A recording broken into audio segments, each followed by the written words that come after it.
Good morning, everybody. My name is Deborah Byrne from DBpsychology Services, and this week we're going to talk about creating new habits, and we're going to talk about specifically about the 21 90-day rule. Some people might have already heard about it. I know there are books about it. There's probably YouTube videos as well about it.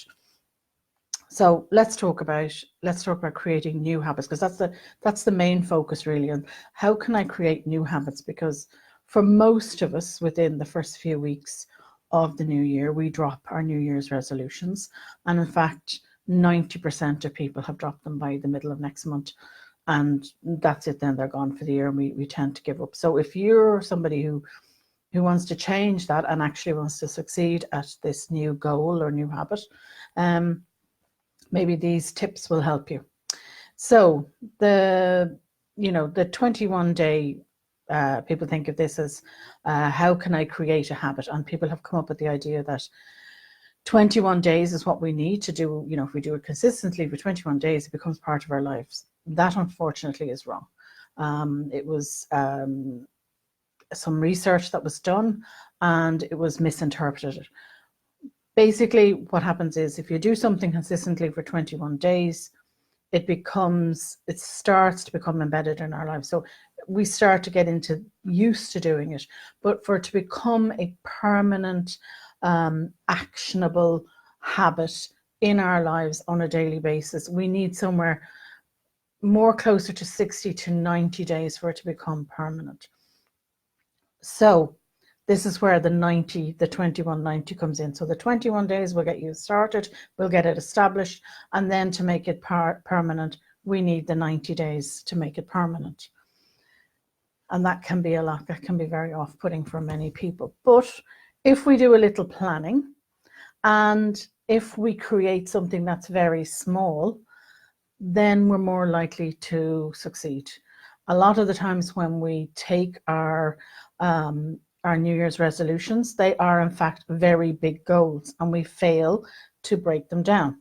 So when we fail to break them down to small, daily, manageable steps, and that same goes for projects and work or anywhere else at home, if you don't do the small, manageable baby steps, then you're setting yourself up to fail. Of course you are. So in saying that, let's get very quickly into the tips. So my whole premise for all of this is a little bit of planning goes a long way, and that helps you succeed. You need to plan. Now, why do you need to plan? Because, as I said, you need to break it down to small, manageable steps. But the first thing we need to do is look at why you want this habit. Why do I want this habit? Why do I want this goal? Why do I want to do this project? Why? What is my why? And the reason I say the why is the most important thing in everything else.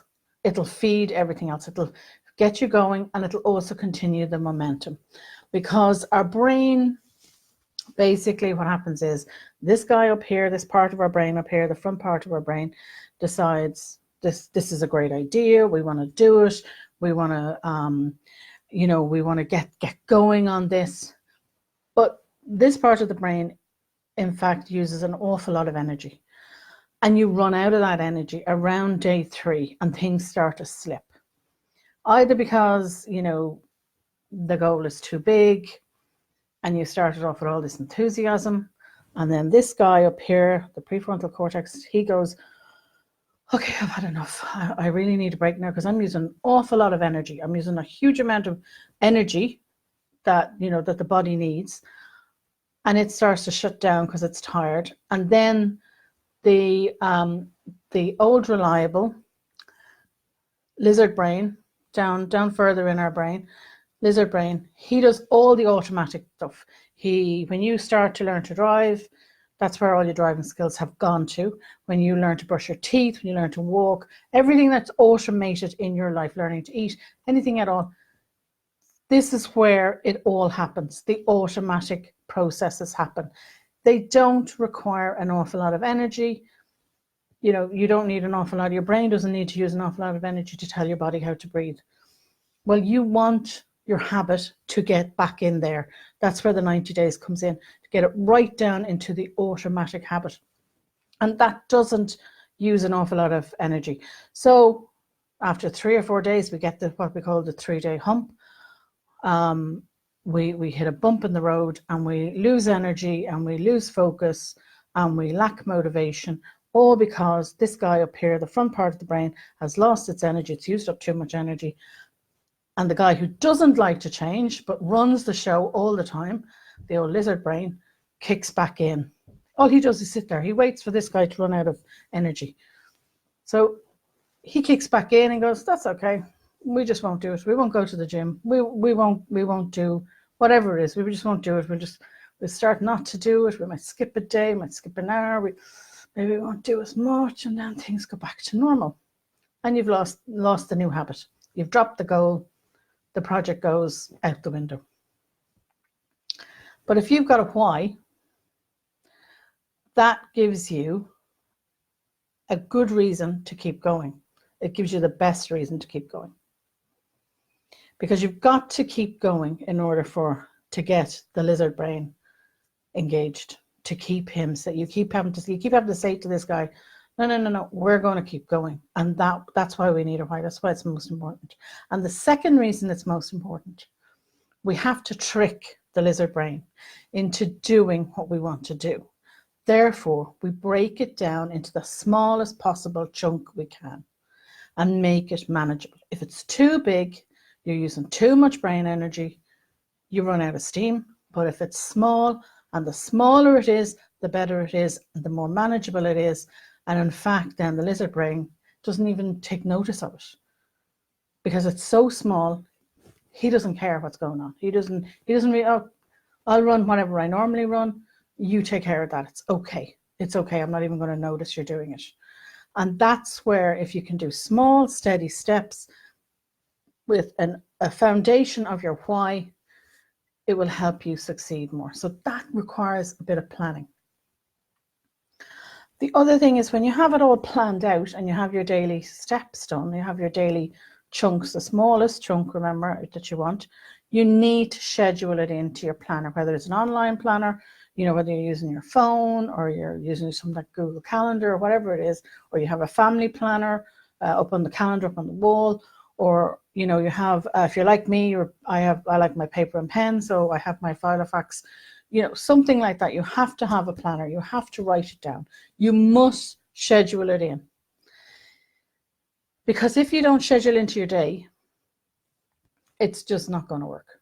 You'll forget about it. You'll forget to tick it off. You'll get busy with other things. You'll plan something else in for that day and it'll be gone. And you'll suddenly realize when you get into it, oh, I never did my meditation today. I never went for my swim today. Whatever it is you want to plan out. The next important thing is to add cues. And a cue is something that will line you up to do the habit. Now, in saying that, so if you think, okay, I'm going to get the kids to school, if you're a stay-at-home parent and you say, okay, I'm going to do a 20-minute walk every time I drop the kids to school. So that's your cue. When you drop the kids from school, you drive around to the park and you go for, say, 10 laps around the park. Whatever it is, 5 laps around the park, 1 lap around the park. That's small. 1 lap around the park is actually very small and a very manageable goal. That wouldn't trigger the old lizard brain at all. And that is what I mean by very, very small. So set up your cues. So say you're going to do your meditation. You wanted to do meditation this year, 5-minute meditation, and you set up your cue. Well, what would be your cue? Maybe it'll be first thing in the morning, even before you get out of bed. You set a second alarm on your phone and you say, okay, set it for 10 minutes or 5 minutes, and you meditate for those 5 minutes until the second alarm goes off. So that's your cue, first thing in the morning. Maybe it's lunchtime. Maybe I'm going to breathe. I'm going to take 5 minutes of my lunch break right before I eat to meditate for 5 minutes. Just get away from the desk. You pick your location and you go, okay, I'm going to sit here and I'm going to do 5 minutes of meditation. That's your cue right before lunch. Before I eat is my cue.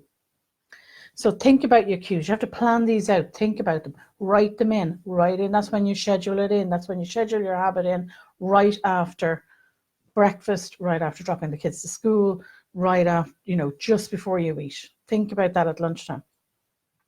The next thing you have to do is eliminate all of the distractions. And don't tell me you don't know what those distractions are. They usually at this stage revolve around social media, phone calls coming in. The kids maybe are distracting you. You're trying to, maybe it's a hobby you want to do this year.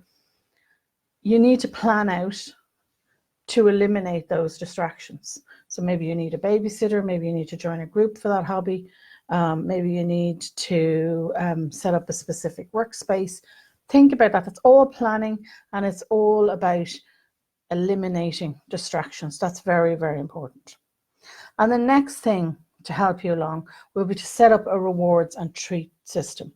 A rewards and treat system is based around when you actually do the new habit, you receive a reward or a treat. Now, treats are small and cost nothing, preferably, or under €5.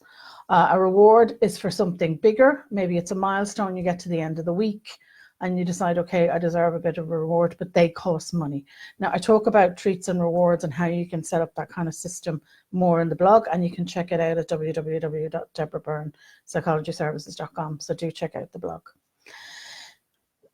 Next, some of the tips that can help you is to get an accountability buddy. When I say an accountability buddy, they don't have to be doing exactly the same habit as you, but they are a good and positive friend or family member. Has to be positive, not somebody that is going to knock you. And that's the next point. Ditch the negative vampires. So if somebody is knocking you or saying, oh, that's not a big enough goal, or that's a silly step you're taking, that's too small, you should be aiming for bigger.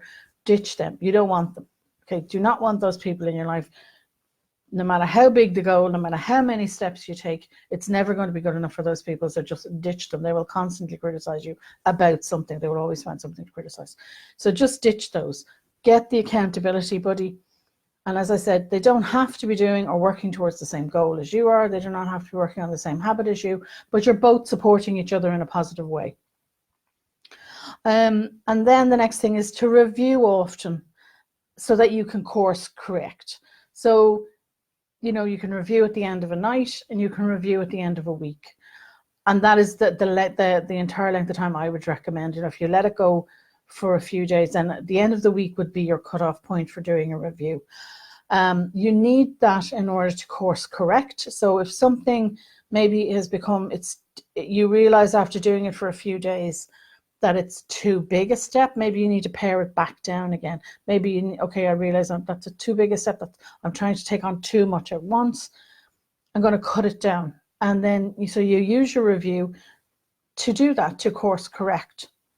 And then the last thing I'll say about this as a tip would be to celebrate everything. And I mean everything. So therefore, this is where your treats and reward systems comes in. But, think about celebrating, planning out celebrating different milestones. So plan out the 21 days as a celebration, as a milestone. Plan out the 60 days and the 90 days as a milestone. Think about that. So a little bit of planning is, as I said at the start, your means to success.